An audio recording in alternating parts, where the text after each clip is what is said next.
The Sahara Desert is like a Mad Max movie. Scorching heat, endless dunes, and an overall barren wasteland. A place where no one could live, right? Well, forget all you know about it. Because 5,000 years ago, the Sahara was a lush paradise of grasslands, lakes, and rivers, and the home of a ghost civilization that vanished without a trace. Our tale begins in the 1930s, when a Hungarian explorer stumbled upon a cave in the middle of the Sahara. Inside, he found something bizarre: ancient rock paintings of people swimming in a lake, surrounded by giraffes, hippos, and crocodiles.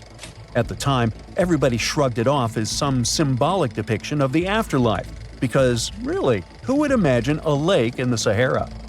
Well, fast forward some 70 years later, when a group of archaeologists made a discovery that flipped the script. In a rock shelter in Libya, they unearthed 15 mummies, along with baskets, ceramic pots, and other everyday items. This may look like prehistoric junk to most people, but to archaeologists, it was like uncovering a key piece of evidence. Those people weren't just passing through, they lived here. You see, those weren't just any mummies. They were some of the oldest naturally mummified humans ever found, dating back over 7,000 years. Take that, Egypt. Two of them still had readable DNA, preserved thanks to a rare natural mummification process, almost a miracle considering the Sahara's climate's ability to turn everything into, well, beef jerky.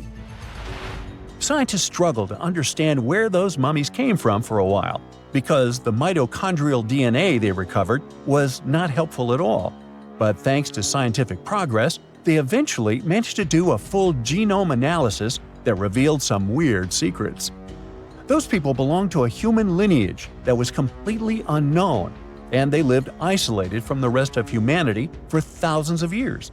For decades, researchers assumed that the place where they lived, the Green Sahara, was like a prehistoric highway, a lush corridor that humans and animals used to migrate between sub-Saharan Africa and the Mediterranean.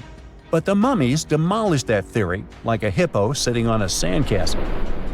Their DNA showed zero genetic mixing with sub-Saharan and Eurasian migrants, keeping their genes pure for 7,000 years. Their closest genetic relatives weren't their neighbors living right below the famous desert, but some ancient hunter-gatherers from Morocco, and even some guys that lived in the Czech Republic, when it wasn't even a country yet, 50,000 years ago.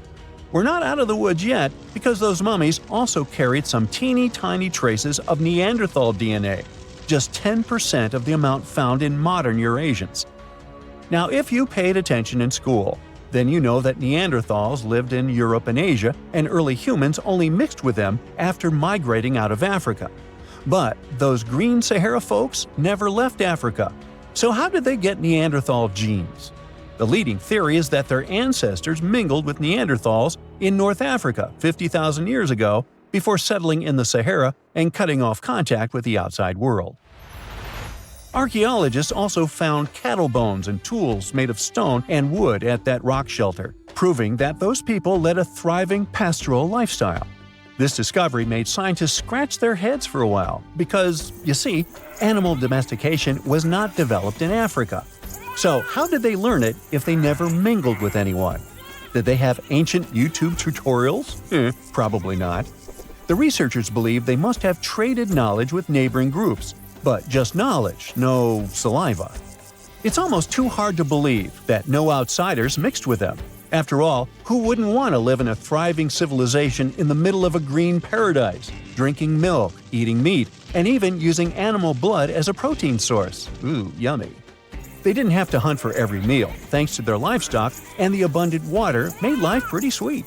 And yet, they never married outsiders. Why? Maybe it was a cultural choice to never date outside their own group. Or maybe the landscape itself kept them isolated. This is where scientists place their bets. They believe that the dense forests and rivers that existed in the Green Sahara acted like nature's no trespassing sign, creating a geographical barrier that isolates animals, plants, and whole societies. This isolation is the reason why their genes were so unique. These guys weren't swapping spit with anyone else. But this genetic time capsule almost didn't survive. For most of the last ice age, the Sahara was even harsher than today, a true dead zone where humans couldn't survive. 70,000 years ago, even the toughest people disappeared, retreating to the Nile Valley and the Mediterranean coast. Why? Because Earth was a climate bully.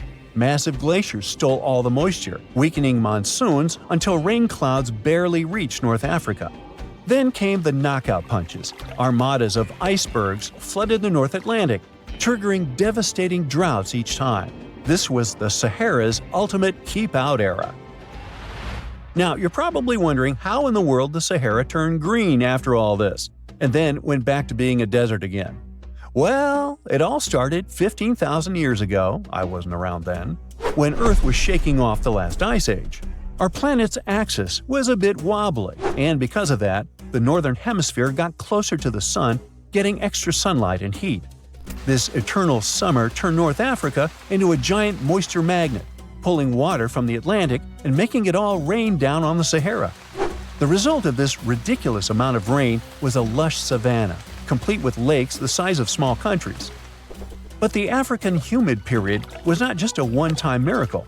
The truth is, this eternal on and off switch between green and desert happened to the Sahara more than 230 times since the desert was born. During one of these events, the Sahara even expanded, getting bigger than it is today. So when the green Sahara showed up, you can bet it brought the ultimate ecosystem glow-up. This wasn't just a light dusting of grass. We're talking full makeover. The transformation was so complete, it even reshaped animal populations. Cheetahs suddenly struggled with the new prey dynamics, while rodents like the multi-mammate mouse thrived in the suddenly abundant grasslands. But don't pack your prehistoric swim trunks just yet. This paradise had teeth. The Sahara was an ecological maze of crocodile-infested rivers, malaria-carrying mosquitoes, and big cats lurking in the tall grass. Crossing it would have been like playing a real-life game of Hungry Hungry Hippos. This is probably why more groups didn't settle permanently. The Sahara's climate cycled between wet and dry every 20,000 years, hardly a stable zip code. For most ancient people, it was smarter to treat the green Sahara like an all-you-can-eat buffet, grab resources and leave before the desert returned. Still, this green Sahara period lasted for 10,000 years, giving our mystery shepherds plenty of time to thrive. But around 5,000 years ago, Earth's axis shifted again, the rains moved away, and the Sahara dried up faster than a puddle in July. As the desert returned, the shepherds from the green Sahara had no choice but to pack up their livestock and leave. Some researchers believe they migrated toward the Nile, laying the groundwork for ancient Egypt, so I guess their legacy lives on. Besides, their pure lineage may be extinct by now, but some faint genes of the mummies can still be found in the people that live in North Africa today. But the introvert mummies were not the only ones using the green Sahara as an Airbnb. They actually had neighbors just around the corner, in a lakeside village in Niger to be exact. Those people thrived for 5,000 years and left behind the oldest Sahara Desert cemetery, including a man buried in a turtle shell, a grinning Halloween man with filed teeth, and a heartbreaking family embrace frozen in time, victims of the very waters that sustained them. Eventually, those people disappeared too, just like it happened to our antisocial friends. This proves that this desert outsmarts everyone, with a landscape that gives paradise with one hand and takes it away with the other. Strange and amazing items are discovered often, but figuring out what our ancestors were up to is pretty tough. Especially when all you have are just some rusty cups and cave drawings. It's no surprise that even the experts in lab coats sometimes make mistakes. But it's not just about dusty plates and huge stones. Sometimes there's even humans with large heads. So grab your digging tools and let's travel back to ancient times to explore incredible societies that even scientists can't fully explain. Sardinia may look idyllic now, but I'm not gonna lie, I wouldn't fancy visiting it 3,000 years ago. Rumor has it, terrible giants roamed around this island back then. People even talk about finding human skeletons over 13 feet tall there, although nobody's ever shown anything to prove it. But the stories will make you wonder because some weird stuff has definitely happened. In 1974, over 5,000 pieces of broken stone artifacts were found in a part of the island called Monte Prama, but instead of being displayed in a museum, they were locked up in an underground vault for about 30 years. Sounds a bit suspicious, doesn't it? When they were finally displaced in 2005, scientists put the pieces together to find statues of 38 giant men standing 8 feet tall. Not quite as tall as the legendary skeletons, but still pretty huge. It's thought these statues were made by the Nuragic people, who lived on the island a long time ago. Besides giant statues, they also built over 8,000 massive stone buildings. Perhaps Nuragic weren't giants themselves, but they definitely liked their things big. I do too. I like a big number of likes on our videos. That would be pretty great. Thank you if you liked this and subscribed. Now back to the video. You and I are pretty smart, but we might not be the smartest humans ever. Actually, we might not even be the smartest species. Since 1913, some skull fossils found in South Africa have hinted at a possibly smarter contender called Boskop Man. This human-like species might have lived as recently as 10,000 years ago. Their skull suggests they had really big heads, which means their brains could have been 30% bigger than ours. Wow! Their average IQ could have been around 149, making them among the smartest 0.05% of people today. But if a Boskop Brainiac was so much smarter, why are they not around and we are? Well, bigger isn't always better, you know. Our brains are a lot bigger than our ape relatives, mainly in the prefrontal cortex. This part helps with high-level tasks like making decisions, remembering things short-term, and being aware of ourselves. The parts of the brain that handle our senses and movements haven't really grown much. So, maybe the Boskops spent too much time dwelling on the past rather than doing practical things like hunting. But this is all just guessing. We really don't know what happened to these clever cousins of ours. Some people even argue that Boskops weren't any different from us, with the only evidence being parts of skulls. The jungle is huge. Did you know the Amazon rainforest is home to about 30% of all the world's plant and animal species? That's impressive. However, the history of one native species, humans, has long puzzled scientists. The mysterious Kasarabe people lived here for hundreds of years and then vanished around 1400 AD. People thought the Amazon only had a few scattered tribes, but recently we discovered big, unusual shapes in the ground called geoglyphs. These might look like simple shallow ditches, but they're actually the remains of a vast civilization that spread over 5,000 square miles and includes about 450 markings, some as wide as 1,300 feet. That's insane! They likely contained ceremonial buildings and could have hosted up to 1 million people as recently as 550 years ago. Thanks to new technology like LiDAR, which uses a safe laser to map the forest without harming it, we can explore deeper. In 2019, some scans showed miles of raised roads and pathways and even pyramids over 70 feet tall. They found 26 separate settlements, 2 of which were at least 250 acres each. Damn, that's like 330 soccer fields. It's not certain what happened to the Kasarabe people. Maybe European conquistadors drove them out. Maybe the most baffling ancient civilization is one we've never actually found a trace of. Yep, I'm talking about Atlantis, the grand city that supposedly sank into the ocean. The first mentions of Atlantis come from the ancient Greek philosopher Plato, who talked about a great city near the Strait of Gibraltar. But for ages, everyone just thought Plato made up Atlantis as a perfect version of his own Athens. So why, about 12,000 years after it supposedly vanished, do we still wonder if it might be real? Well, in the 19th century, U.S. Congressman Ignatius Donnelly wrote a book giving 13 reasons why he thought Atlantis was more than just a myth. Then, in 1965, some folks thought they actually found Atlantis when they discovered the Richat structure, a massive 25-mile-wide dome in Mauritania, Africa. It's so big that you can see the whole thing from space. Two astronauts flying over the Sahara Desert spotted this giant eye staring back at them and thought they'd made the discovery of a lifetime. Unfortunately, there's no solid evidence linking this structure to Atlantis.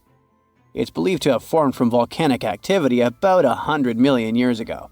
But it does look suspicious, doesn't it? Still, we're no closer to knowing the truth. Imagine going back to about 3300 BCE and finding yourself in South Asia. Welcome to the Harappan civilization. These people were way ahead of their time. They had cities like Harappa and Mohenjo-Daro, complete with baked brick houses, sophisticated drainage systems, and even public baths. This place might have had over 5 million people, making it one of the densest regions at the time. They also invented a system of standardized weights that was incredibly useful for traders. And trading they did. These people had connections stretching all the way to the Middle East, thanks to their great skills in metallurgy. They even had a form of ancient branding. The seals were used to stamp clay on trade goods. Despite being so advanced with a thriving urban life, there's a whole bunch of mystery shrouding their language and script. We've got bits and pieces of their writing, but no one's deciphered them yet, even with all the technology we have today. We also still don't know how exactly their society worked. It looks like they didn't flaunt their social status as much as other civilizations. No grand palaces or massive monuments. Instead, their largest buildings might have been granaries. They sure were practical. Unfortunately, all good things must come to an end.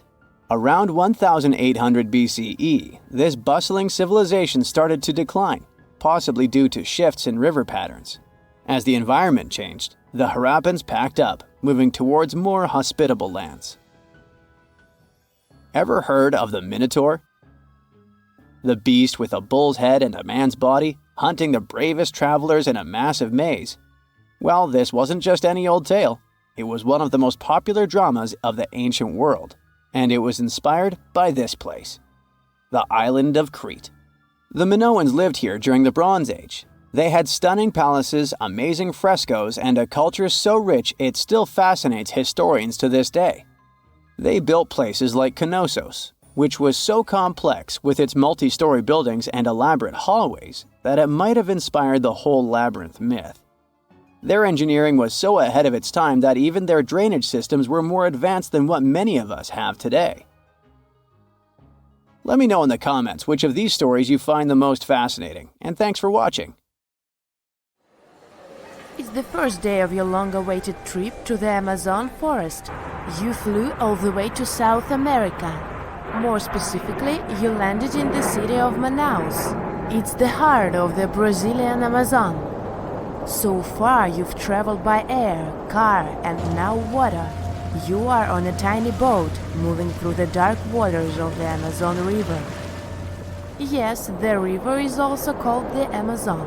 And just FYI, it's the second longest river in the world. It loses only to the Nile River in Egypt. The Amazon sprawls for an impressive 2,700 square miles, beginning in Peru and ending only when it meets the Atlantic Ocean off the coast of Brazil. To get a closer look at the forest, you decide to start by exploring it by boat. First up, you watch some piranha fishing.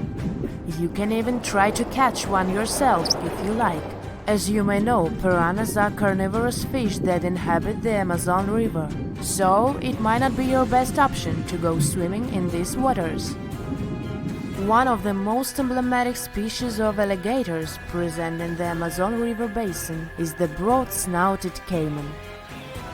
It looks pretty much like a regular alligator, except for the fact that it has a yellow chin. Your guide leaves the boat and searches the water to show you a caiman up close. He also tells you of another legendary creature that lives in the dark waters of the river, the pink dolphin. Lucky you get to witness a family of pink dolphins showing their fins near your boat. They look magical from the place where you're sitting. You've probably never known dolphins can be pink, huh?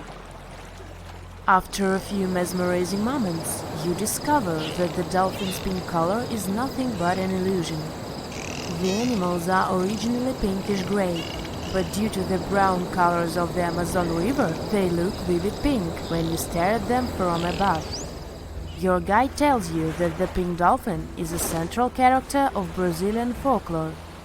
Locals believe that the pink dolphins can turn into humans and wander off into towns at night. You get off your boat near one of the entrances to the forest. Now you're going to continue your trip on foot. Your guide says that you are venturing into very dangerous terrain. The Amazon is home to some of the creepiest species of wildlife on the globe, but don't worry, we'll get to see a lot of them today. You've come prepared, of course. Bug spray, a raincoat, and your sharp eyes. Inside the jungle, you need to be alert at all times. You may have heard legends of the anaconda, a snake that can swallow animals as big as a cow in one go. Sorry to break it to you, but those are not just legends. Reptiles like these do actually exist. They live deep in the jungle. It right there, moving between the trees. Is it a spider? The so-called Goliath bird-eater is a monster spider. Its legs can grow up to a foot in length, and the spider itself can weigh around 6 ounces. It's also known as the king of tarantulas. You shouldn't get too close, of course. It's not venomous to humans, but its bite can surely sting. As its name suggests, the Goliath bird-eater can even eat birds, as long as they are smaller than it is. Up next, you run into another species of spider that draws your attention. This one is so tiny that you almost don't see it. It's known by the popular name of the decoy spider. You see one of its creations, a gigantic spider built by the tiny Cyclosa spider in order to scare off large predators. This is as amazing as it is creepy. A spider that uses the remains of other insects and dry leaves to create the image of a large spider on its web. If it fools predators, perfect! But to us humans, this work of art looks almost endearing. Who knew there were artists in the arachnid world? Near a small lake, you witness a unique scene. A large snake is slowly slithering its way toward a lizard that is resting on a rock. The lizard seems obvious to the presence of the dangerous reptile, but right as the snake is preparing to attack, the lizard flies the scene in its iconic way. The so-called basilisk lizard is famous for its ability to walk on water, or rather run across the water. This isn't an illusion, just a matter of balancing. The small lizard moves its legs on top of the water very fast, while its long tail serves as a counterweight. I wish I could do that. If you've ever wondered what a frog looks like on the inside, you've come to the right place. Right in front of your eyes, there is a rare local species of frog. It's known as the glass frog. This species of amphibian has a type of transparent skin that is completely see-through. In other words, you can see the frog's interior with astounding clarity. It's as if you had X-ray vision. Moving on with your journey, soon you come across a pond. Floating on its water is probably the biggest water lily you've ever seen in your life. These huge plants are also known as the Victoria Amazonica. They can measure up to 8 feet across and hold the weight of a grown-up person. But I wouldn't recommend trying to climb on it if I were you. Just cause, you know, it's the Amazon forest we're talking about. The wildlife here is amazing, but the forest itself is also a sight. There are over 80,000 species of plants and trees grown in the Amazon rainforest. In fact, you can find 10% of all the world's wildlife in this jungle. An estimated 400 billion trees grow on the gigantic area the forest occupies. Of course, this place is bound to be biodiverse, right? You won't be able to witness this phenomenon during your trip, but your guide tells you about a unique species of tree that is famous for being able to walk. Yep, you've heard correctly. There are walking trees in the Amazon rainforest. They don't have legs or anything like that, but they do move around in search of better lighting conditions. The Amazon canopy is so thick that only 1% of sunlight can reach the forest floor. Because of this, some trees end up getting less sunlight than others. The so-called walking palm trees seem to be adapted to this situation. They grow new roots, which helps them move for 1 to 2 inches per day. They can walk up to 65 feet per year. Maybe that's what inspired John Ronald Reuel Tolkien to create ants, huh? Those are pretty similar tree beings that roam freely around the world. I kid you not, it's not only wildlife that inhabits the Amazon. Actually, over 30 million people live in the forest. And there are also ancient settlements that scientists believe to have been thriving there. And I'm not talking about El Dorado, that's just a myth. But in 2018, a groundbreaking study showed that up to 1 million people probably inhabited the Amazon, between 1250 and 1500 CE. Can you imagine that? Working alongside local indigenous people, researchers from the University of Florida found several mounds in the Amazon. Besides these mounds, they also discovered interesting ditches and geoglyphs. After mapping all of these recurring mounds, scientists understood that this was a sign of an ancient settlement. They found remnants of carefully designed walls centered around plazas. This could only mean that these ancient cities were big and could host hundreds of thousands of people. These findings brought back the idea that the Amazon could have been home to thriving civilizations way before the Europeans arrived there. But rather than cities drenched in gold, they were simply well-developed agricultural societies. About 14,000 years ago, some super-skilled builders from another planet landed on Earth. Their mission was to help build a massive stone complex with perfectly interlocking blocks. They used some advanced technology, centuries ahead of their time, and once the job was done, they disappeared without a trace. This is not a sci-fi plot, but one of the theories trying to explain the mystery of Puma Punku. Scientists don't officially accept it, but they still don't know for sure how, when, and who built this impressive construction. Puma Punku is part of the ancient city of Tiwanaku, near Lake Titicaca in Bolivia. Tiwanaku is an important place in Inca traditions. They believed it to be the place where the world was created.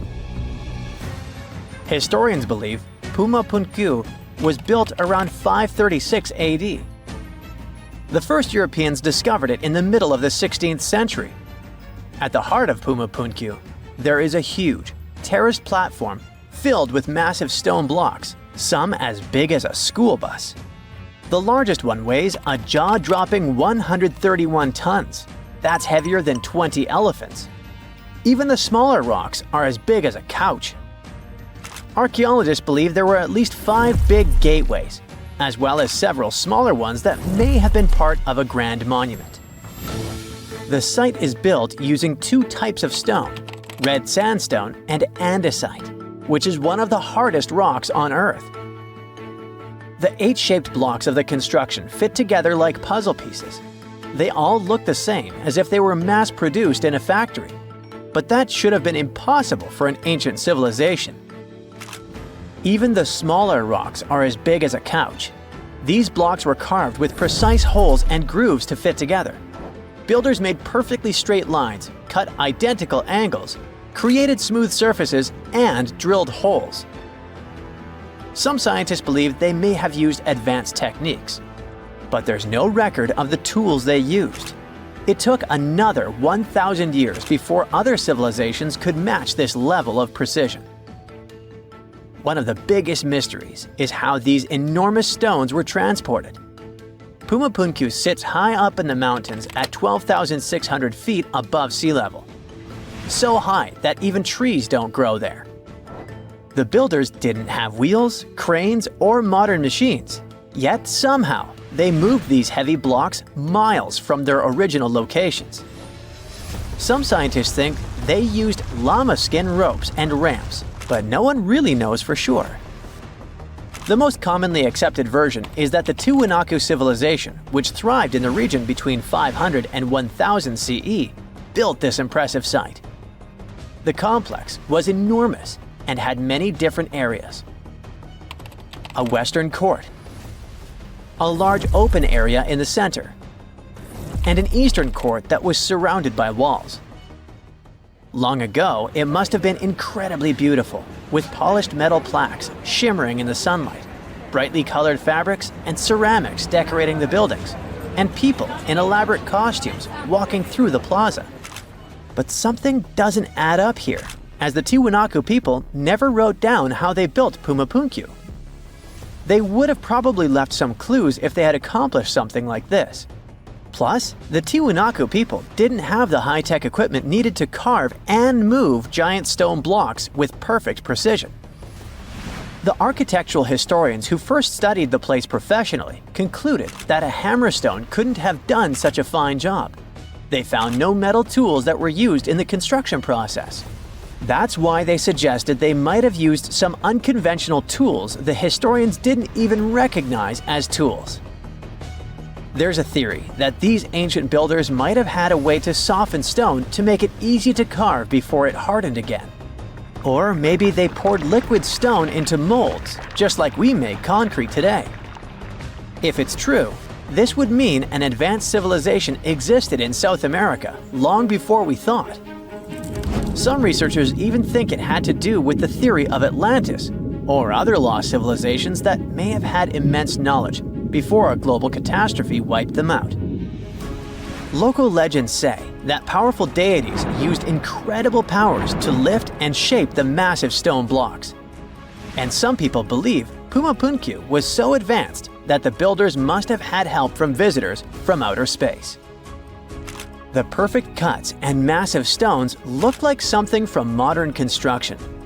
The supporters of this theory also say that some carvings at Tiwanaku show figures wearing helmet-like shapes, so they could be left by space travelers.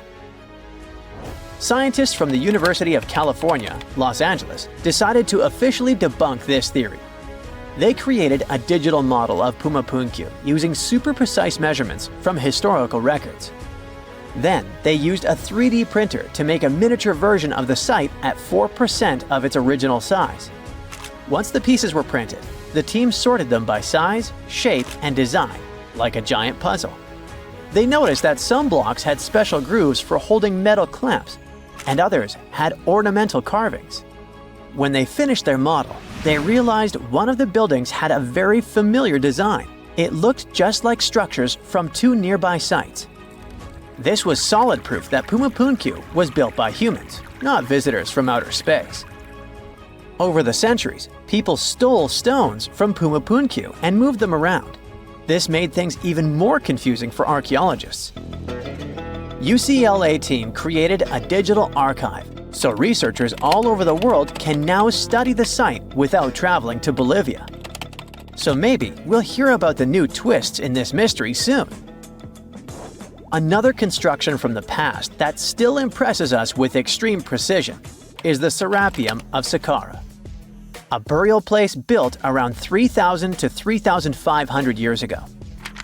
A French scientist accidentally discovered it in 1850.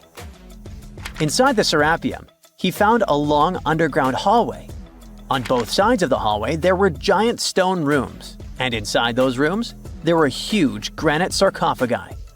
These sarcophagi were not built for people, but for the sacred Apis bulls. These bulls were treated like royalty, as the people believed they were chosen by deities. The Egyptians believed these bulls were the incarnations of the deity Ptah and had magical powers to protect their kingdom.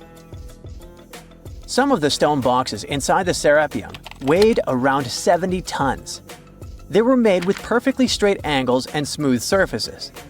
Scientists noted roller marks on the floor and found wooden winches with levers, which the Egyptians likely used to move the sarcophagi. Since the burial chambers were lower than the hallway floor, workers filled them with sand, rolled the sarcophagus into place, and then slowly removed the sand to lower it perfectly into position. A stone inscription found in the Serapeum said it took 28 days just to move one of these stone boxes. Even though these sarcophagi were meant for bulls, they were way bigger than needed. Pharaohs, who were the rulers of Egypt, were buried in tiny coffins.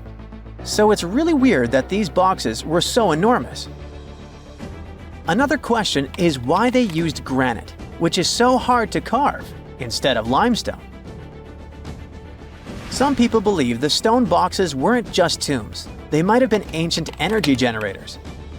The Egyptians knew about fermentation. If someone placed food or meat inside a perfectly sealed granite box and let fermentation happen, pressure would build up inside. Granite contains quartz, a special crystal that creates electricity when squeezed. As pressure increased, the box's lid could pop open, releasing gas. Ancient drawings found in the Serapeum show stones stacked on top of the boxes, which might have been used to make the lids even heavier and help produce more electricity. Thousands of years later, when explorers opened these boxes, they only found bull bones, maybe because all the organic material had disappeared over time. Scientists still aren't sure if the massive stone boxes were actually ancient energy systems, so the mystery lives on. Humans invest a lot of time and money exploring the unknown. First outer space, then the ocean floor. But there's another frontier we're trying to conquer. Scientists call it the deep frontier. I'm talking about how far down to the Earth's core we've made it so far. During the 60s, humans tried digging the deepest man-made hole on Earth. This took us deep into the Arctic Circle. What later became known as the super deep borehole is also the deepest artificial point on Earth, reaching the depth of 40,230 feet. It took 20 years to drill this far into the Earth's crust, and researchers say this is only about 1/3 of the way through to the mantle. Here's a quick anatomy of our planet. If the Earth is like an onion, the crust is like the thick skin of this onion. This part is only 25 miles thick.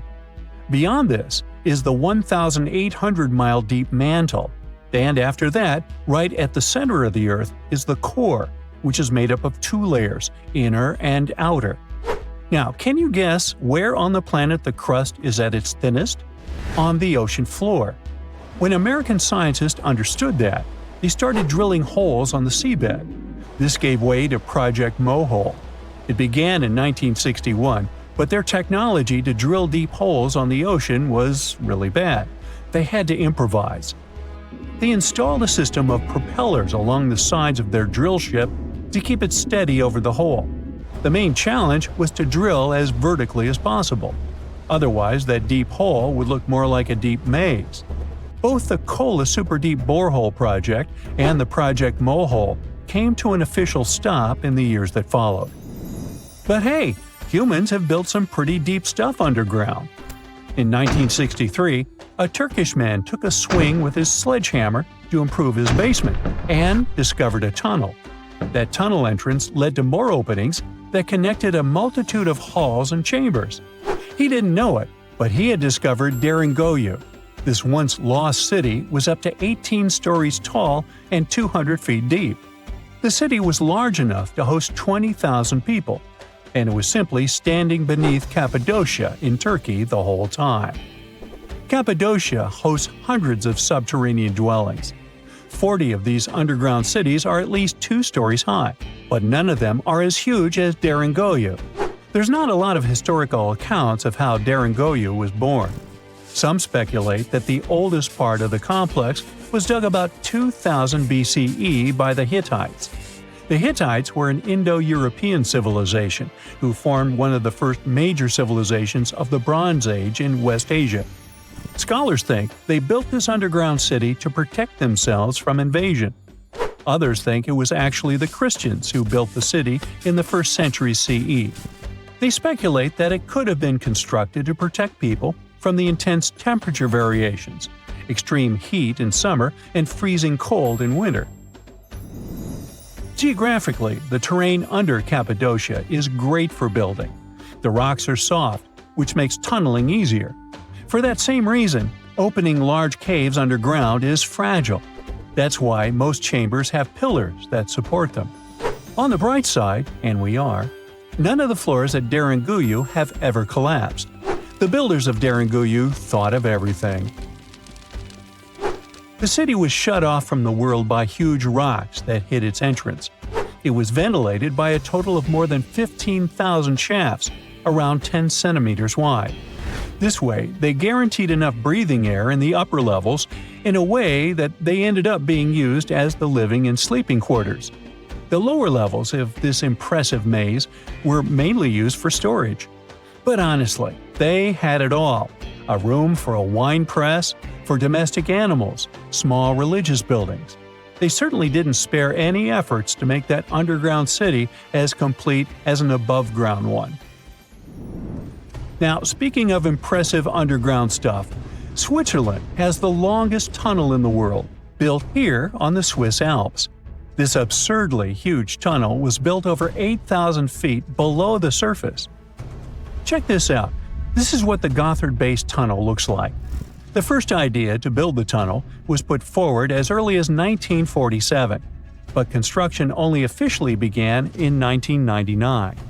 It took them years to approve the project and then scout for the perfect location.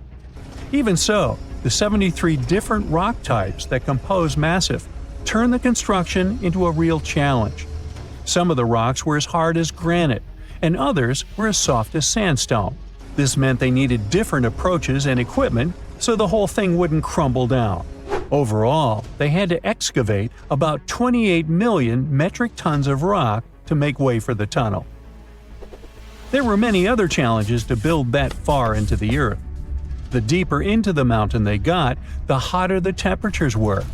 Since there's no natural ventilation, temperatures would get as high as 115 degrees Fahrenheit, making it really hard for workers to endure.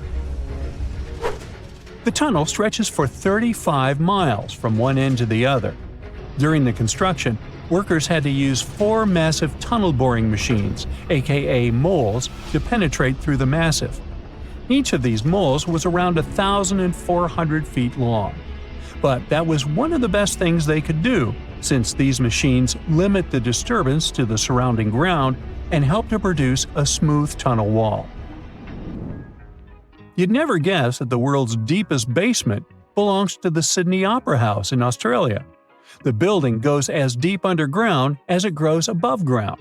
But this basement isn't just the Opera House's foundation, it's a parking lot. This unique parking garage penetrates 120 feet underground, or 12 stories deep, while most car parks are only 4 or 5 stories deep. But that's not all that makes it unique.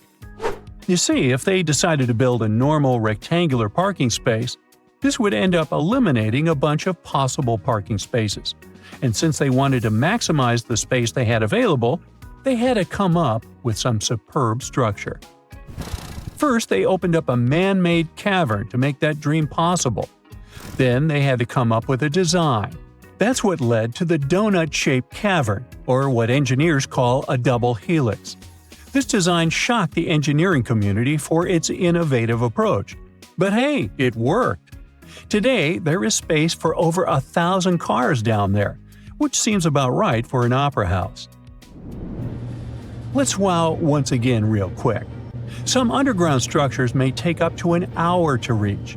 Take this gold mine in South Africa that lies around 2.5 miles below the surface. Yeah, you may think, hey, it's just a couple of miles, why does it take an hour to get there? But the conditions are hard and it's not for the weak. But Milan Ladina, an Ecuadorian runner, even completed a half marathon there, despite temperatures reaching 104 degrees Fahrenheit, high humidity at 80%, and an atmospheric pressure of 1.4, comparable to what divers experience 5 meters under the sea. Yikes. There you are, trekking across a desert on foot. It's hot, you're terribly thirsty, and now you gotta walk around this stupid wall. Wait, a wall in the middle of a sandy, lifeless nowhere? Exactly, a wall in the northern Saudi desert. Archaeologists have just made a super exciting discovery, and what they found was not just a single wall. No, it was a whole ancient walled city that might date back to 2400 BCE. They think this place was home to around 500 people and could have been used for 1,000 years. This discovery is groundbreaking. It means that the area could have been way more advanced than anyone expected. This city was well organized, with different zones for living, towers and strong walls for protection, and different sections for all kinds of daily life. This ancient city, now called Al-Natab, was basically an oasis town, and it's great since it can give us a peek into what life might have been like in this desert thousands of years ago.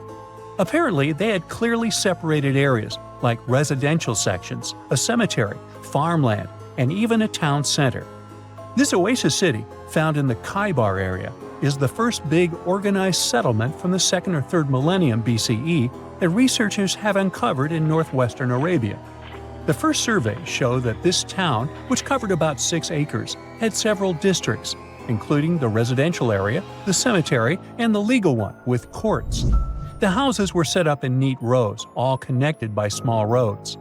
Those streets kept the residential area separate from the rest of the town. Back then, most people in this region were nomadic herders, always moving around. But archaeologists have been sure that during the Bronze Age, northwest Arabia had small walled towns and oasis centers scattered across it. These connected oasis towns were unique, offering secure places for people to live, store goods, and trade.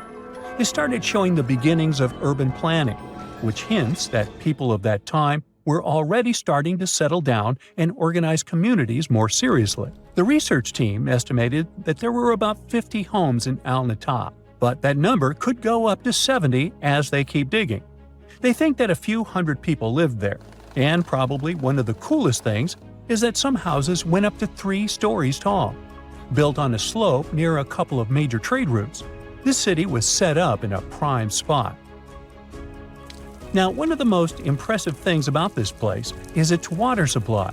The oasis had springs and aquifers, which are underground water sources, and such conditions were perfect for farming. Those water sources meant residents could grow their own food, making the town self-sufficient. The outer walls probably helped control who could enter the town and get access to its resources. This settled way of life was an impressive shift from nomadic living to a more agro-pastoral lifestyle, which means a mix of farming and herding animals. Another find that supports this theory is a bunch of tools like grinding stones, mortars, and pestles discovered inside the town. People there must have ground grains and prepared food. They had a diet of cereals, meat, and milk from animals they raised themselves. These astonishing findings show that the inhabitants of the town could easily feed themselves and were surprisingly advanced for that time. Thanks to better access to Saudi Arabia in the past couple of decades, archaeologists now have a much clearer picture of what life there was like thousands of years ago. The most exciting thing is that Al-Natab might have been part of a whole network of similar fortified oasis towns spread across the region, and all of these connected sites could show us how trade routes and small settlements worked together at that time in that arid area.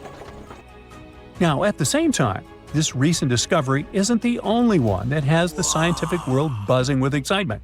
How about we visit Egypt and see for ourselves? After all, archaeologists have just found a stash of ancient Egyptian and Greek treasure underwater. They were exploring the lost city of Thonis Heraklion off the coast of Egypt, which sank more than 1,000 years ago. This city was legendary, and nobody even knew where it was until it was rediscovered in 2000. Now they're uncovering more and more, and on this dive, they found a pile of gold and silver treasures. Those were probably used in rituals to bless Egyptian pharaohs when they took the throne. The researchers even found an ancient Greek temple dedicated to Aphrodite and some super old Greek weapons. Frank Gaudio, the lead archaeologist, said it was astonishing that those delicate objects had survived the disaster that brought the city down. Back in its prime, Thonis Heraklion was one of the biggest port cities in the Mediterranean. It was a huge center of social life and was the main entry point for ships from Greece coming into Egypt. But tragically, due to rising waters, earthquakes, and a catastrophic tidal wave, the soil underneath the city literally turned into mush, and then the entire city sank into the Mediterranean. It was forgotten until Gaudio's team found it in 2000. Since then, they've been uncovering new parts of the city and piecing together its history little by little. If a lost underwater city doesn't seem impressive enough, we can travel to the Amazon. The discovery made there is truly mind-boggling. For centuries, people have talked about lost cities deep in the Amazon, like El Dorado, that mythical city of gold that lured Spanish explorers into the jungle. A lot of them never came back. Then, in the 1900s, a British explorer named Percy Fawcett went searching for what he called the lost city of Z, and he too disappeared. But now, finally, scientists have actually found proof that those lost cities in the Amazon were real all along. A team of scientists use a tech called LiDAR, which basically allows you to see through thick jungle from above by bouncing light beams off the ground. They flew over the jungle in Bolivia in a helicopter about 650 feet up and mapped out those hidden ancient cities.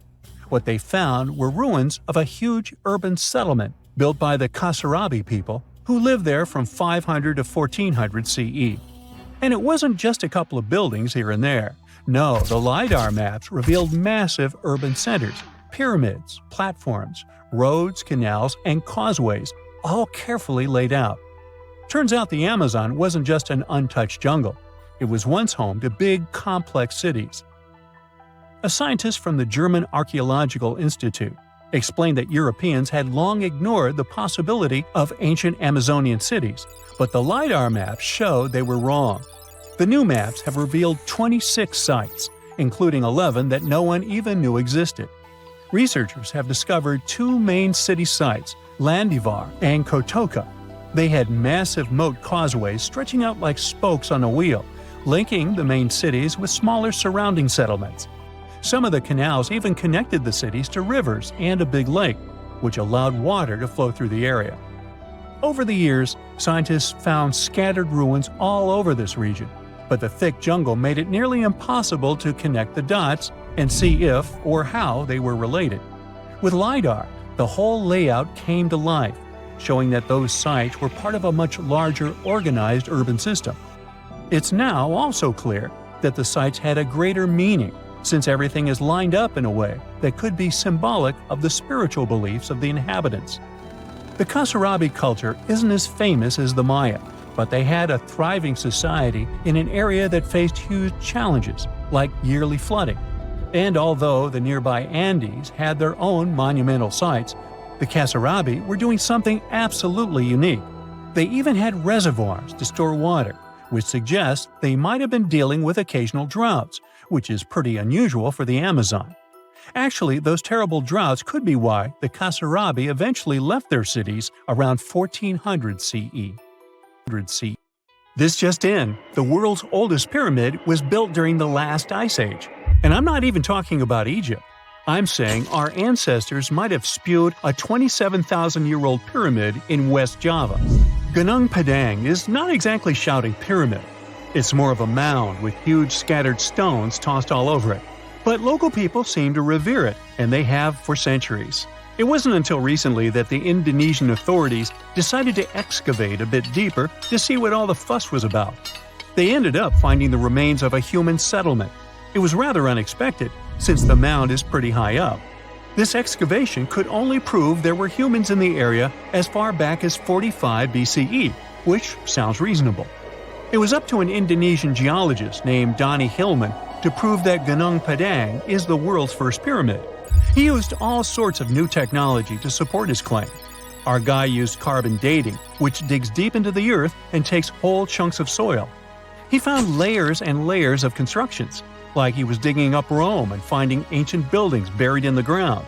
His research proved that there had been caverns and even rooms down there, which could only mean one thing: humans. As for the rocks located up in the mound, they were most likely strategically placed by the people who lived there back in the day. They needed a place to meditate, so they arranged things in a harmonious way. Their smooth surfaces wouldn't be the result of years of erosion, but the works of great sculptures, the Michelangelos of their day, let's say. If this is all for real, then human civilizations began way before we think they did. Our ancestors, the Paleolithic humans, didn't have what it took to be considered a civilization, especially not the tools and knowledge to build pyramids. They needed a lot of masonry skills, which weren't all that available during the last ice age. His peers don't share this view, though. They could believe Hillman's theory if he had found evidence such as charcoal and bone fragments, but he didn't. Flint Dibble, another archaeologist, says that without concrete evidence of human activity, there's no proof of an actual pyramid. In this case, all the data proves is that the soil in the mound dates back to 27,000 years ago.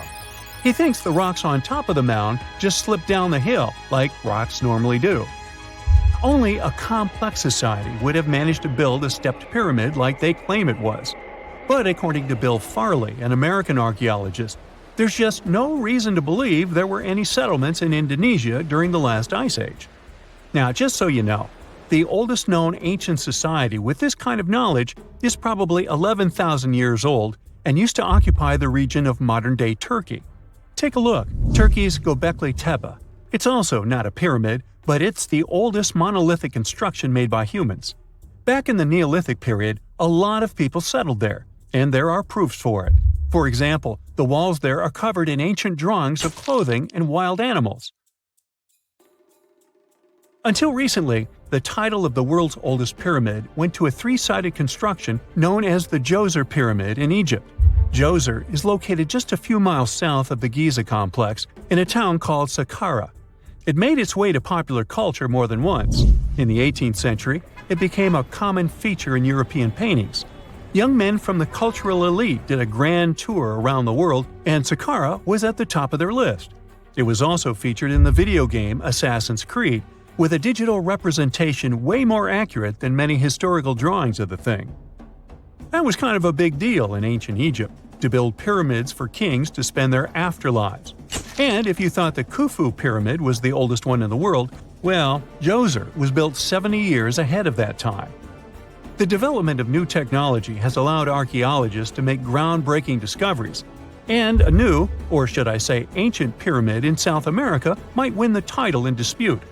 It turns out that pyramids were also pretty fashionable in the Americas in the old days. Among them are the iconic pyramids of Guatemala's Tikal temple complex, the same ones that appeared in Star Wars No. 4. But to find the oldest pyramid in the Americas, one would have to travel to Peru. Deep in the Peruvian desert, archaeologists stumbled upon a sprawling ancient metropolis known as Caral. At first, researchers believed that the settlement was pretty recent, since the site was way too complex for ancient technology to handle it. As we said, Caral is a desert town, like Las Vegas, but without all the hoopla. This means no easy access to water. And for cities like these to thrive, they need a considerable irrigation system, which leads us back to complex technologies. The Peruvians surprised us all with this new discovery. This site was huge, filled with an amphitheater, houses, and religious buildings. The whole thing probably sprawled through 370 acres. And when scientists went to test their initial hypothesis using radiocarbon dating, they found that the city probably sprung around 2027 BCE. On the site, archaeologists found 6 pyramids that could possibly predate the one in Saqqara. As far as they know, both civilizations coexisted in the same time period, in opposite parts of the world. But since researchers can't pinpoint the exact age of Caral's pyramids, it's pretty hard to guess which civilization completed their pyramid first. If only we had a crystal ball. Now, it just so happens that the shape of a pyramid is something that nature is able to produce all on its own, leaving us modern-day humans a bit confused. A classic example is the Japanese side of Yaonagani, which also goes by the name of Japan's Atlantis. The entire monument is about the size of 5 football fields and the height of a 5-story building. Explorers and scientists believe that Yaonagani dates back to 10,000 years ago. For Japan's top marine geologist, Professor Masaki Kimura, Yaonagani is the heritage of a lost civilization. Kimura has dived into exploring the ruins over 100 times over the past 10 years. To him, there are clear signs of human activity down there. Check out this triangular-shaped pool on the monument's surface. Kimura thinks it's actual proof of humans, because this triangle-shaped concave is a historical symbol of water fountains in the region. As it happens with a lot of these cases, not all scientists are convinced the same. For many, Yaonagani is probably the result of thousands of years of erosion. And the fact that the monument is composed of one massive rock leads them to believe it is not really human-made. Sure, these huge basalt columns may look like the ruins of a palace, but they're most likely the result of the intense volcanic activity in the region. And speaking of natural formations that really look like a human made it, a pyramid on Mars has been a hot topic lately. Humans have been keenly trying to prove that there is life on Mars for quite some time. But some are stretching it really far, saying that little green or gray people built a pyramid on the planet to try and build their own civilization. This picture was taken over a decade ago by the Mars Reconnaissance Orbiter, the MRO, but it started to resurface recently. It shows what looks like a three-sided pyramid. Some people claim that the smooth side of the pyramid could only be the effect of otherworldly work. Then science comes along and explains that Mars is home to one of the deepest canyon systems in the whole solar system. The so-called pyramid is located in what is known as the Kandor-Chasma region. This Martian region has a bunch of similar formations that are nothing more than the result of erosion. Nothing supernatural going on there, apparently. Now, let's assume that another species, whether humanoid or dolphin-like, could have existed millions of years ago. How do we find their traces? There was a Doctor Who episode about a non-human industrial civilization on Earth that existed long before us. These reptiles, called Silurians, were forced deep underground by a catastrophic rise of temperatures on Earth, and there they thrived for centuries. That inspired scientists to create the so-called Silurian hypothesis. If there was an advanced civilization before us, we should find their traces somewhere. Well, let's try. Climatologist Gavin Schmidt and astrophysicist Adam Frank decided to dive into this themselves. Like us, any technologically advanced civilization would be hungry for energy. So they looked for global effects that would leave a widespread mark. For example, hints of large-scale industrial processes, like plants and factories, and their leftovers. Then comes the question of how long these civilizations would last. If they existed for a long time, we should look for long-lasting signs, like residues from burning fossil fuels, mass extinctions, synthetic chemicals not found in nature, and even traces of nuclear fission. Basically, we should search for the same kinds of things that humans are currently leaving behind as evidence of our activities. Unfortunately, this evidence isn't that easy to find. Let's imagine an unsettling scenario if humanity suddenly disappeared. Even though it seems like we've left a lot of changes on our planet, the future civilization millions of years from now would struggle to find any remnants of our existence. Why? Well, our planet has existed for 4.5 billion years. Complex life on Earth has existed for more than 400 million years. Compared to that, our industrial period only lasted around 300 years, and we haven't left any significant traces. Our record of Earth's history is full of gaps, especially the further back you look. The fossil record captures only some things, being very selective and incomplete. On average, one fossil emerges every 10,000 years, and dinosaur footprints are even rarer. Mountains rise, oceans change, and plate tectonics can easily wipe out evidence of entire civilizations. After a couple of million years, chances are any physical signs of a civilization would disappear. In order to find at least something, we have to look for things like odd sediment patterns or unusual isotopic ratios. Also, fossils mostly form in water, leaving us in the dark about creatures on land or in the jungles. So even if there was a technologically advanced society millions of years in the past, and even if they were far more advanced than us, we might struggle to find any clues of its existence. Frank and Schmidt try to understand how we could ever hope to spot signs of them. Discovering actual cities would be the ultimate proof of a Silurian-style civilization on Earth. But Adam Frank isn't too optimistic. Even now, our cities cover less than 3% of the surface, making it easy to miss ancient city ruins. Whether a city survives over tens of millions of years depends on whether the land around it is sinking, getting locked into a rock, or rising, getting worn away by rain and wind. So places like the French Quarter in New Orleans might have a better shot of making it into the geologic record than, say, Haight-Ashbury in San Francisco. When it comes to finding artifacts, the odds are pretty slim as well. No prehistoric iPhone would survive millions of years, fancy glass or not. Finding their fossilized remnants might be a bit more promising, but it's still tricky. Considering modern humans have only been around for about 100,000 years, it's quite possible that we might overlook any traces of an earlier advanced species.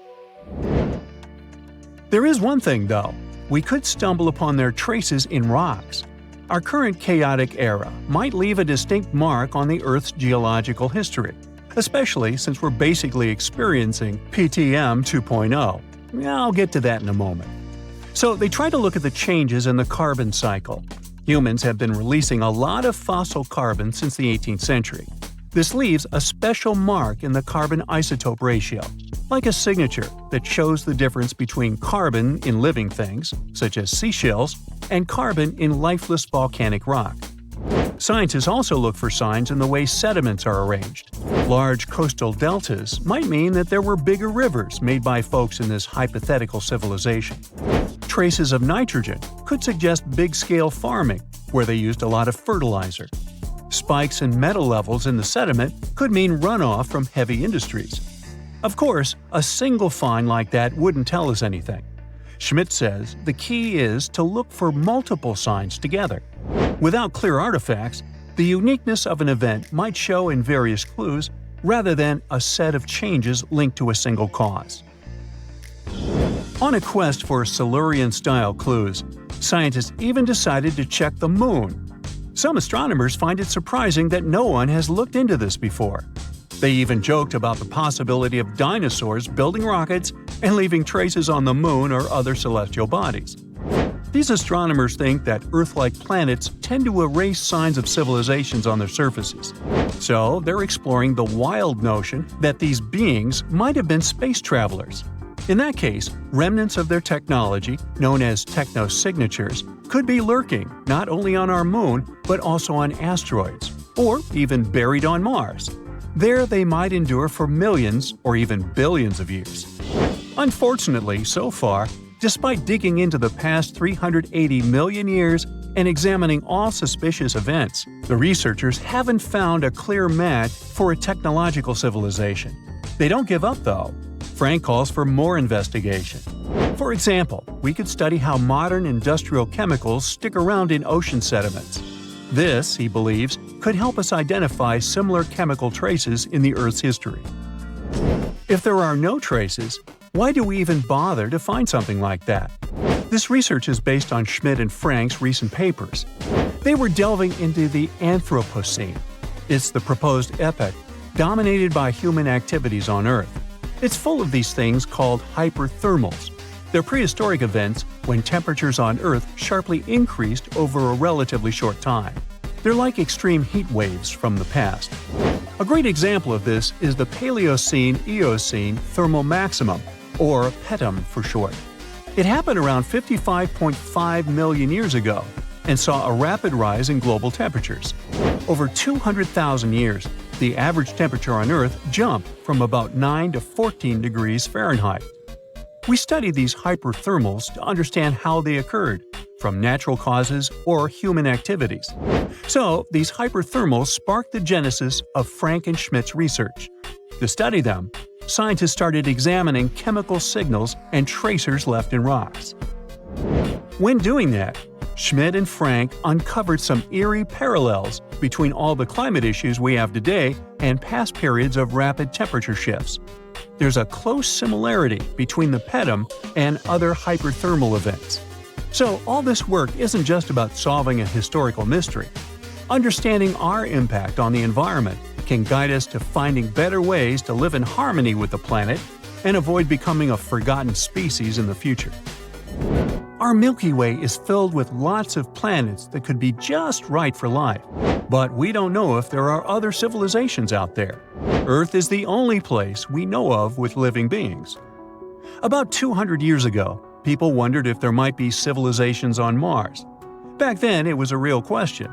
But once we got pictures from space probes, we decided there wasn't any evidence for it, and that idea got stuck in our minds. Now, it's not even considered a valid topic for serious science. It's seen as kind of silly.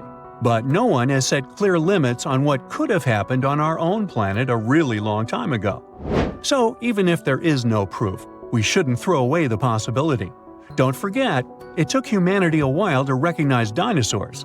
Maybe Silurians are just patiently waiting for their time. There's this interesting ancient site near St. Louis, Missouri, that a lot of people don't know about. It's called Cahokia, and it used to be a huge city with up to 20,000 people living there back in the 11th century. It's full of these massive earthen mounds that were built by hand, and the biggest one is still there today, at the Cahokia Mound State Historic Site. Even though we don't know everything about this civilization, researchers have been able to piece together some information from the remains they've found. For starters, they found some pretty old teeth at this site. After studying their appearance and structure, scientists suggest that a lot of different indigenous groups lived there. About a third of them came from other areas in the middle of the continent, which they figured out by studying the different levels of various substances in the teeth.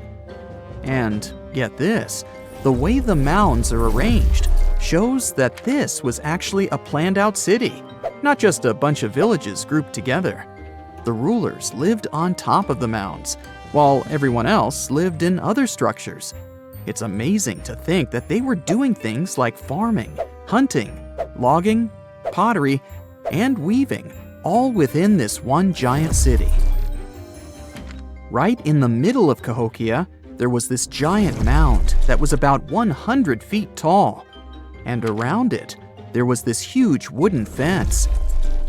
Inside the fence was the city center, which had a big open space called a plaza. Archaeologists think that the plaza was designed to represent the 4 cardinal directions of the world. It was like the people who built it wanted to create a place that was in harmony with the universe. The center of the city was where they held ceremonies and events, and it was such a big deal that people from outside Cahokia would come to be a part of them too. What became of this city? Hard to tell. Some people think that the reason it fell apart is that they cut down too many trees and the land got all messed up. Other scientists believe that's not true because the soil was still in pretty good shape after the city was gone. The Europeans were not even around at that time, so they couldn't have influenced the downfall of Cahokia either. There's also one theory that suggests there were fights with other communities that caused the city to collapse. These days, there are over 65 preserved mounds, and you can even climb the steps of the tallest one. The best part is that local authorities are thinking of making it a national park, so you should totally plan to visit before it gets too crowded. Mohenjo-Daro is another lost ancient city that's still surrounded by mystery. Located in modern-day Pakistan, it was a city that flourished during the Bronze Age, and it was extremely advanced for its time. It had things like water systems and fancy architecture that other cities didn't have back then. Despite these features, it's not as well known as other ancient cities, like those in Egypt or Mesopotamia. What's even weirder is that at some point, the city was abandoned, and no one knows why. Archaeologists found the city in 1911, but it took a while for them to realize how important it was. Eventually, they uncovered a lot of really interesting things about the city, like its advanced sanitation system. Excavations uncovered over 700 wells, as well as private baths and a large communal bath. Remarkably, even private homes had toilets, and waste was efficiently disposed of through a city-wide sewage system. They also had a lot of trade connections and made some really beautiful objects, like pottery, jewelry, and figurines that were sold all over the region. Despite its amazing culture and knowledge, scientists have yet to figure out why the city was abandoned. Some people think changes in the nearby river might have had something to do with it. The writings that the people of Mohenjo-Daro left behind are still a complex code, even for the most skilled specialists, making it even harder to piece together their history. Have you heard of the lost city of Kolmanskop? It used to be a small settlement in the Namib Desert. Legend has it that it got its name from a man named Coleman who got stuck in the local dunes and was never seen again. But that's not the interesting part. In 1908, a railway worker found a shiny stone and showed it to the chief railway foreman, who turned out to be a hobby mineralogist. They discovered it was a diamond, and soon, Kolmanskop became the richest town in Africa and one of the richest places in the world. It had luxurious stone houses, a school, a hospital, and even an ice factory to produce ice for fridges. The hospital had the first X-ray machine in southern Africa, which was supposedly used to check if workers were illegally swallowing diamonds. Its popularity began to decline in the late 1920s when another diamond-rich location was discovered nearby. Most of the inhabitants soon began to flee the city in search of a better life, leaving the buildings abandoned. In 1938, all machinery was taken south and the town was left to the desert. The last inhabitant left Kolmanskop between 1956 and 1960. The hot climate and low humidity have preserved the structures over time, and tourists can now visit this desert ghost town. You've surely heard about this next ancient city, Machu Picchu. It's this incredible ancient location in Peru. It stretches across a huge piece of land in the Andes Mountains and sits high above sea level. It's even considered one of the wonders of the modern world. But here's the thing. Scientists aren't exactly sure what it was used for. It could have supported up to 750 people, but there aren't a lot of human clues left behind.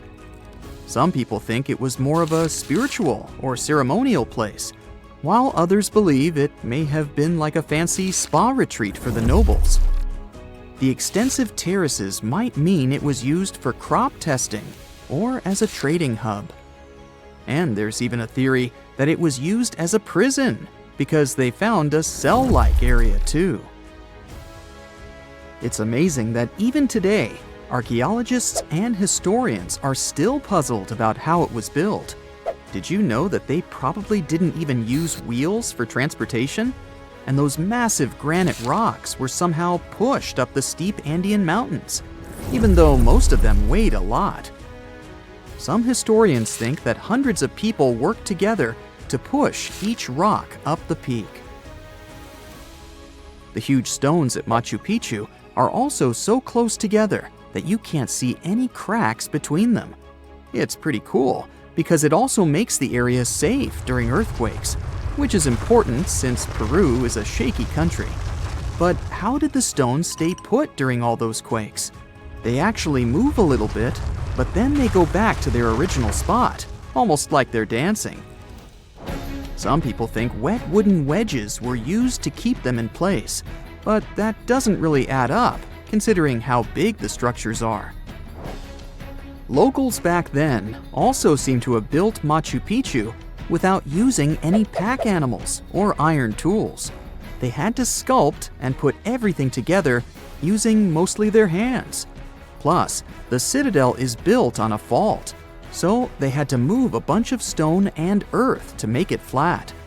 Scientists also think that the real construction is actually underground because of the deep foundations and drainage system. In fact, there's a hidden water system that was just recently discovered using 3D scanning. They didn't even use mortar to put the granite blocks together. They were so precise that you can't even fit a sheet of paper between them.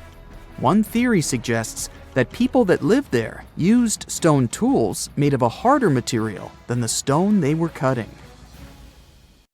At some point in its long and very interesting history, our dear planet Earth was sort of snoozing, just doing its planetary thing, spinning around the sun. And then, bam, life starts getting fancy. Plants and animals start strutting their stuff, showing off their complexity. Fast forward a bit, about 65 million years ago to be exact, and a cosmic disaster strikes, or at least that's what we presume. An asteroid probably smashed into Earth, wiping out the dinosaurs and other big animals. We can't pinpoint specifics about the asteroid, but we do know that it was extremely large and it crashed into our precious planet, creating a dusty mess that settled everywhere. You can still find remnants of that dust layer in sedimentary rocks today. If you dig beneath it, you'll uncover a whole bunch of fossils. These prehistoric creatures were living it up before the asteroid crashed the party. Think of it as the planet going on a cleaning spree, leaving a bunch of empty spaces waiting to be filled. And guess who took the opportunity? Mammals! These furry little critters were the ones to rise to fame. But why is it that this disaster became such a great opportunity for mammals? It's pretty simple, actually. With no big bullies around, they grew, multiplied, and had a population expanse. All kinds of mammals joined to fill in the blanks. Primates, rodents, basically, the whole furry gang. We're talking about placental mammals, marsupials, and even egg-laying mammals, adding some serious variety to the mix. We like to think of primates as our closest relatives here on Earth. What's their story? Well, around 63 million years ago, just a couple of million years after the dinosaurs' final dance, the primates decided it was time for a family reunion. They split into two groups, the dry-nosed primates, who became the cool monkeys and apes we know today, and the wet-nosed primates, who went off to become lemurs and aye-ayes, hey-hays. The fun didn't stop there. About 58 million years ago, the dry-nosed primates began their own little mission. One special guest called the tarsier, arrived on the scene, featuring big eyes that were perfect for late-night shenanigans. This tarsier took a different path from its primate relatives, embracing its unique niche and evolving separately. To this day, the tarsier is the only primate that feeds exclusively on meat. These little guys have a taste for insects, small birds, rodents, and even lizards. But that's not all that makes them unique. Their eyes are twice the size of their brains. Also, their heads can do a full 180-degree spin, just like an owl. Because of their features, the tarsiers are the true kings and queens of the night. With their superpower of ultrasonic tracking, they can spot their prey instantly. Plus, their legs and feet are like springs ready to launch them into action. They've got this special ankle bone called the tarsus, which gives them those epic leaping skills. Hence the name, if you were wondering. But let's leave these little critters to rest and get back to our story, shall we? About 55 million years ago, the Earth cranked up the heat, literally. This sudden hot pod was a bit too much for many deep ocean dwellers and plants to handle, and they bid their farewells. But hey, every goodbye is an opportunity for something new, right? The oceanic mammals known as cetaceans, saw their chance and took it. They splashed into those empty niches, becoming the rulers of the sea. In this category of creatures, you can find the blue whale and the dolphin. A special primate guest made an appearance around 47 million years ago. Scientists now affectionately call the fossil of such a creature Ida. This little wonder caused quite a stir, initially hailed as the missing link in human evolution. But here's the hilarious part. It turned out Ida was not one of us dry-nosed primates, but a cheeky wet-nosed one. Moving forward to 40 million years ago. This is when another big event happened in the primate world. The New World monkeys, our distant cousins, decided to take a different path and branch off from our lineage of Old World monkeys. They packed their bags and set off to conquer South America, where they're still living it up today. What's the difference between the two, you might ask? Well, one crucial thing that sets them apart is the fact that the Old World monkeys had nostrils that pointed downwards. Around 25 million years ago, another troop of apes entered the scene, and these guys had something special, the lack of a tail. These unique creatures would go on to become our closest relatives. We're talking apes and great apes, the cool gang who share a whole lot of genetic similarities with us. The first ape to break free from the monkey madness was the gibbon About 18 million years ago is when this little acrobat swung into the picture. A few million years later, the great apes made their grand entrance too. Orangutans were the pioneers, venturing into the wilds of southern Asia. We're getting closer and closer to the present. It was 7 million years ago when the great apes took a major fork in the evolutionary road. One path led to our ancestors, the future Homo sapiens, and the other path led to chimpanzees and bonobos. These two primate branches remained united for a few million years before finally going their separate ways. 5.6 million years ago, a game-changing ape, called Ardipithecus, made its way into our evolutionary history. It had a special talent, bipedalism. That's right, this was one of the first apes to walk on 2 feet, probably making its primate buddies raise an eyebrow or two. The real showstoppers, however, arrived around 4 million years ago, the Australopithecus crew. These were the earliest members of the Hominina hominina subtribe, our tribe. What made them so special? Well, probably the fact that they brought some serious tools to the game. Stone tools, to be precise. It seems that at some point in their evolution, these clever primates started using stones to make their lives easier. Now here comes a crucial turning point in our story.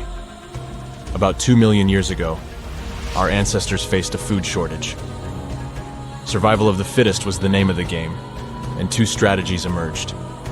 Group 1 went for stronger jaws, allowing them to chomp on tough foods like nuts. Group 2 had a different idea.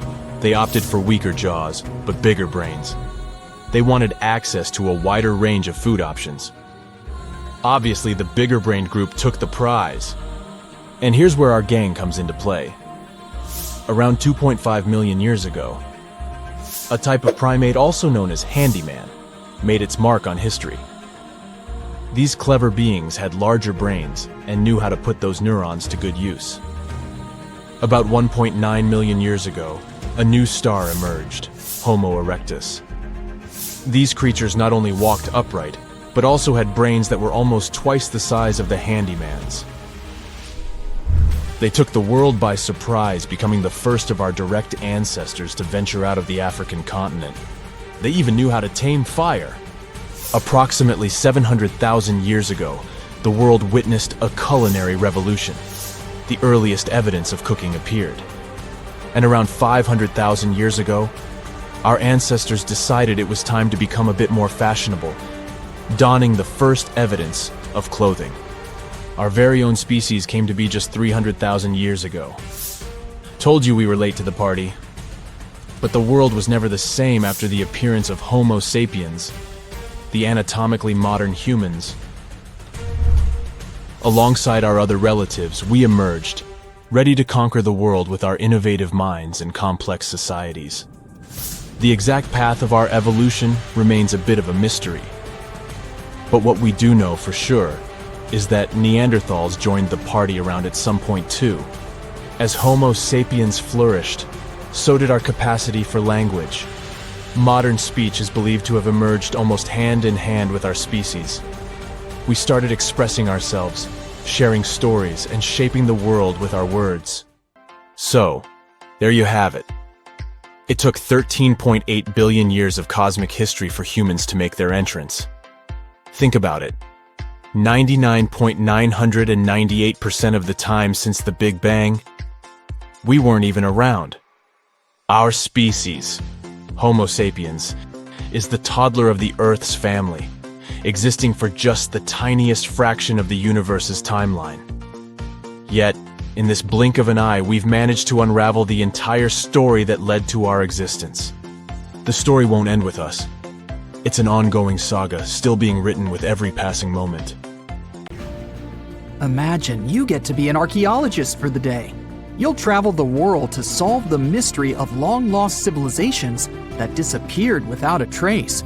Grab your chisel and fedora, and let's go. You arrive at the American Southwest, where an ancient mystery is waiting to be solved. You make your way to Chaco Canyon, just outside of Albuquerque, New Mexico. It's hot and dry in this deserted area. You're here to visit the ancient ruins of the Anasazi people. It's said that they were a thriving civilization that met a mysterious end. You hike a few miles before you begin to make out the shape of dwellings, constructions built of stone in the middle of the canyon. This is Pueblo Bonito, a 10th century complex that contains as many as 800 rooms and stands over 5 stories tall. The buildings are beautiful and made from sandstone. To access the complex, its inhabitants built a 400-mile network of roads, some of them 30 feet wide. You can't wrap your head around the fact that it was built so long ago. Everything looks so well preserved. The Anasazi reigned over the so-called Four Corners region from 100 CE to around 1600 CE. During this time, they built a civilization that sprawled over 30,000 square miles, including Colorado, New Mexico, Utah, and Arizona. Standing inside a huge kiva, an underground ceremonial chamber, you wonder what happened to the Anasazi people. Scientists have analyzed tree rings and found out that the Anasazi population lived through a period of great drought. The drought is believed to have lasted 23 years, and there was possibly no rain at all during this time. This definitely affected their livelihood, from malnutrition to battles over food and resources. But was it enough to make 30,000 people flee their homes? Researchers say these people left their homes with their belongings still in place. Ladles were left in ceramic bowls. Granaries were full of supplies. It was as if they intended to return, but never had the chance to come back.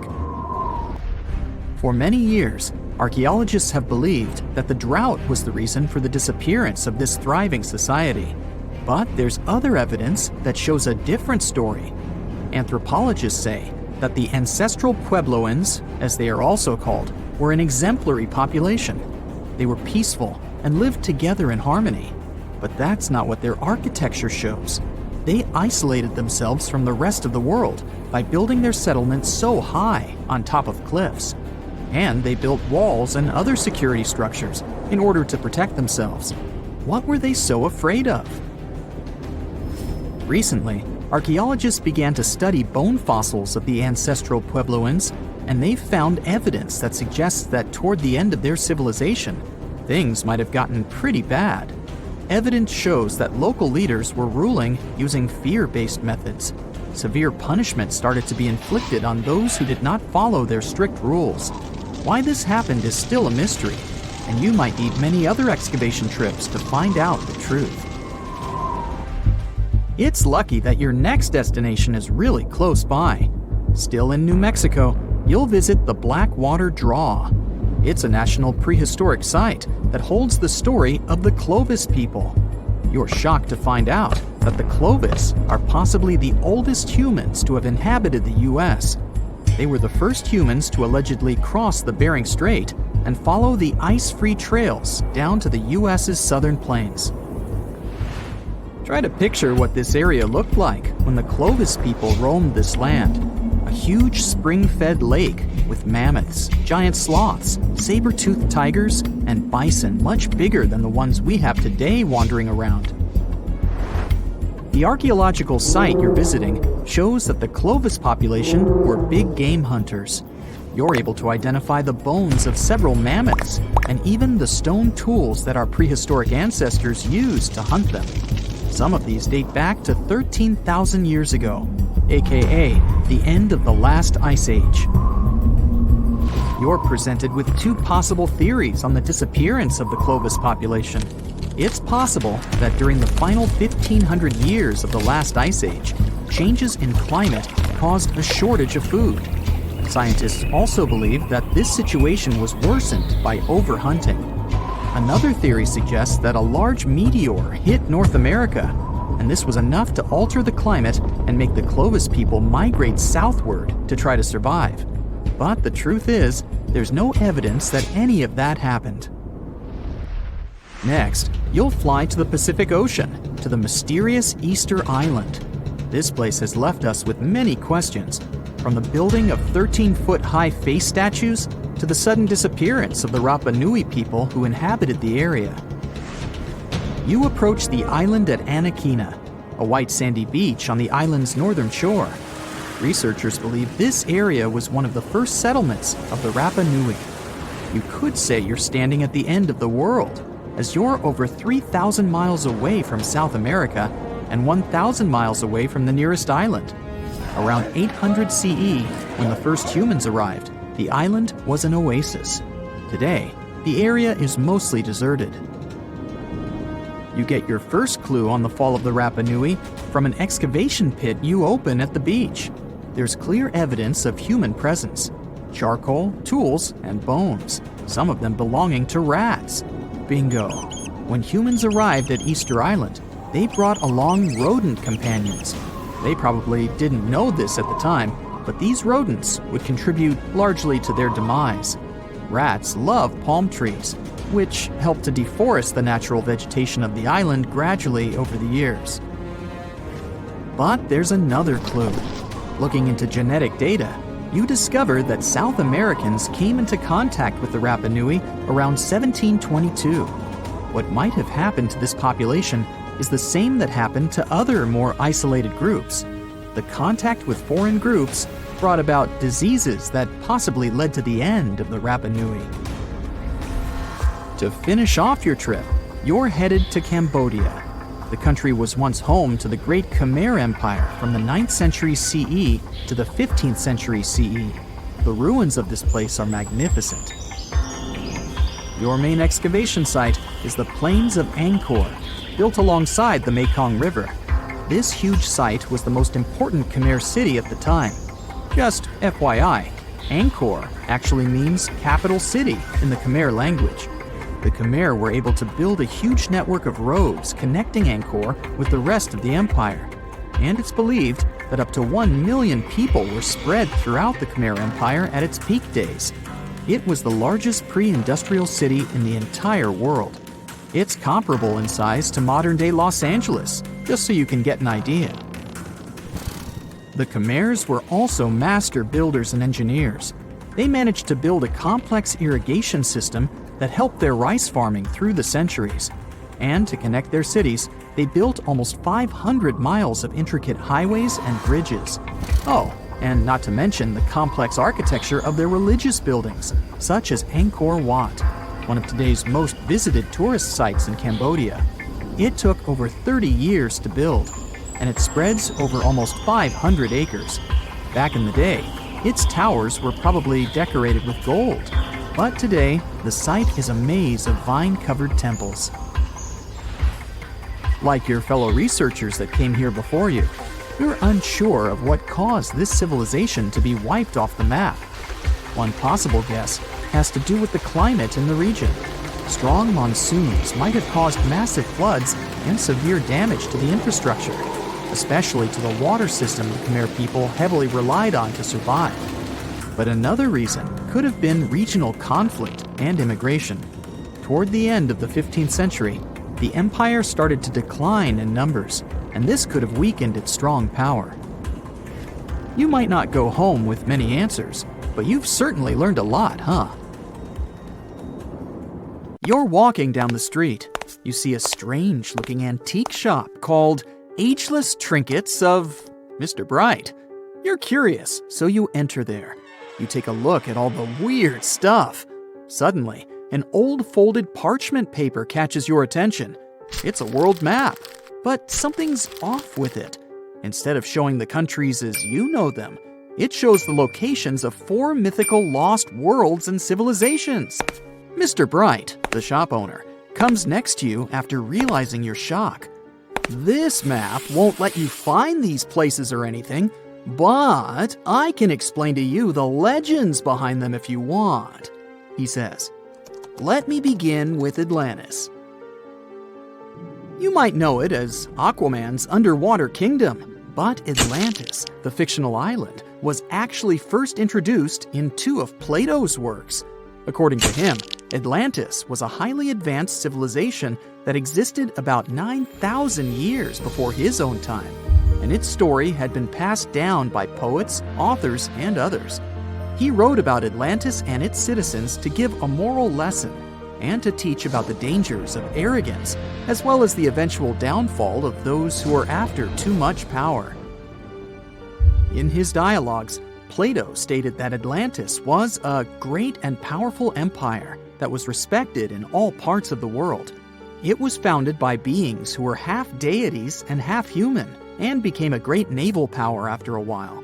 Being an island filled with gold, silver, and other precious metals certainly helped their case. But besides that, it was also known for its breathtaking architecture and state-of-the-art technology, as well as its countless rare and exotic wild animals.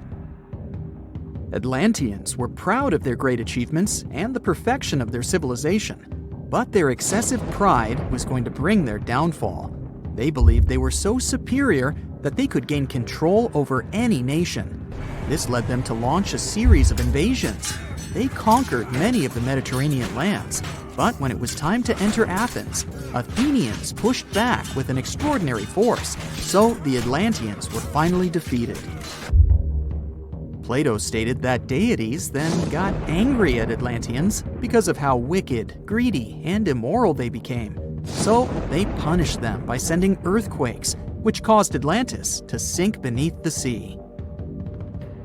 Although the earliest written records of Atlantis were Plato's works, some people still believed his story to be based on truth and tried to identify the island of Atlantis with actual countries.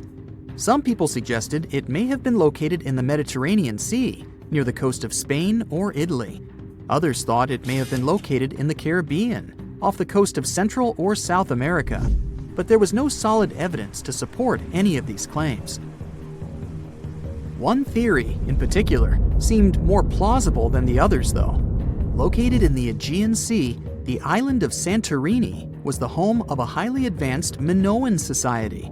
However, due to a huge volcanic eruption, it was destroyed about 3,600 years ago, causing the Minoan civilization to suddenly disappear.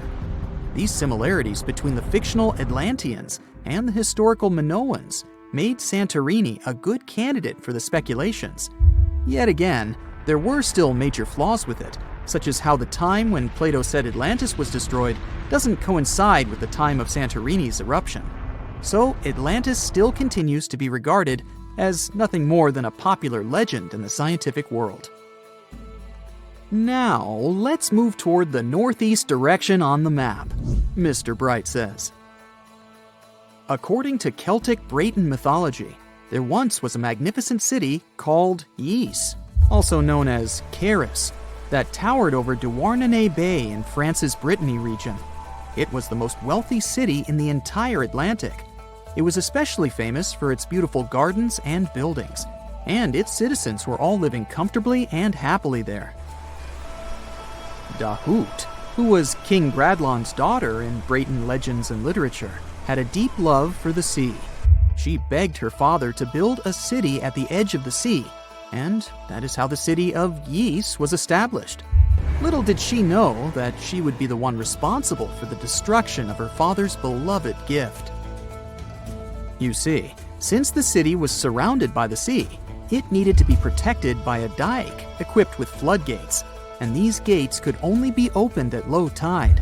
And the only one who had the keys to these gates was the king himself. One day, a handsome red knight arrived at the city, but couldn't pass the gates.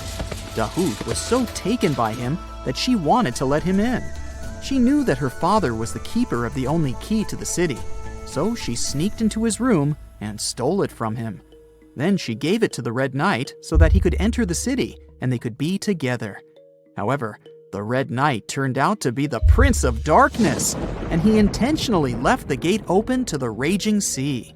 The waves soon swallowed all of Ys. King Gradlon was able to escape on his magical horse, but Dahut couldn't. She turned into an evil mermaid who lured sailors into the sea. Today, if you go to Quimper, a city in Brittany, northwest France, you can find the statue of King Gradlon riding on his horse. Although the city of Ys is a legend, Brittany coast locals believe that on the days when the waters are calm, you can still hear the tolls of the city bells deep under the sea, if you listen carefully. Mr. Bright then points at the Indian Ocean on the map and says, "Now, have you heard about Lemuria?" Back in the mid-1800s, a few scientists suggested that there was once a continent that existed in the Indian Ocean, somewhere close to the south of modern-day Sri Lanka. The first one to popularize this theory was the British lawyer and zoologist Philip Lutley Sclater. In his paper, The Mammals of Madagascar, he stated that he found lemur fossils in India, and not in Africa. However, this discovery was extremely shocking to him because of the fact that lemurs' original homeland, Madagascar, is much closer to Africa. He proposed that this was possible only if some larger continent connected the two once. He stated that this continent must have eventually sunk to the ocean floor. He then named it Lemuria, and hence the theory was born. People who came after Sclater took his theory a step further and thought that Lemuria was also the home of an extinct race of humans called Lemurians, who had 4 arms and enormous bodies, and were also the ancestors of modern-day humans, as well as lemurs. Of course, as new scientific discoveries were made on plate tectonics, evolution, and the study of DNA, the theories regarding the fictional continent called Lemuria were debunked. The last fictional land on the map is Agartha, Mr. Bright says. Taking its roots from Eastern mysticism, one legend says there's a kingdom called Agartha that is located deep beneath the surface of the earth. It's where all 4 corners of the world are connected by paths and tunnels. It is said that there's a secret entrance into Agartha hidden in the Gobi Desert, and it's built by Agarthans themselves using advanced technology that can't be detected by us, the surface folks.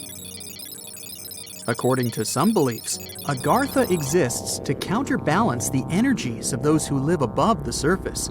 While we live in a state of rush and heightened emotions, this world beneath us is the total opposite. Some even say that those who escaped Atlantis fled here to continue their lives inside the Earth's core. And yet, others think it's actually a land that's crawling with all kinds of monsters. But there's no need to be scared, since modern science proved Earth's core is not actually hollow and is a solid hot iron ball. So you can cancel your journey plans to the center of the Earth if you've made any. Thanks, Mr. Bright.